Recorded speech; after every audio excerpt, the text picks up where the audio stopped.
Hello friends, അപ്പോൾ നമ്മൾ ഇന്ന് ഉണ്ടാക്കാൻ പോകുന്നത് ഒരു മാംഗോ പിക്കിളാണ്. അപ്പോൾ ഫസ്റ്റ് നമ്മൾ മാംഗോ ഇതുപോലെ കട്ട് ചെയ്യണം.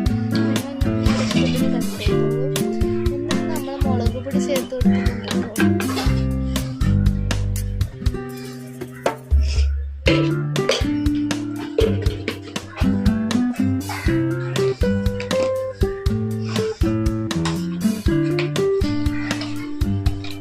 പിന്നെ നമ്മൾ കുറച്ച് ഉപ്പ് ആഡ് ചെയ്ത് കൊടുക്കണം.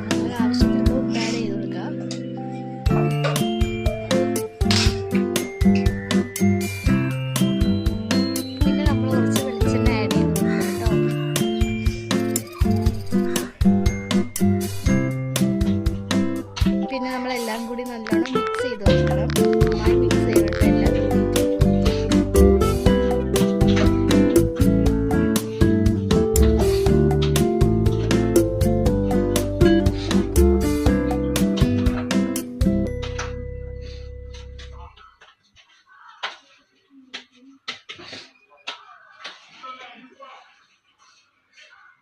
ഇതാ നമ്മുടെ മാംഗോ പിക്കിൾ റെഡി.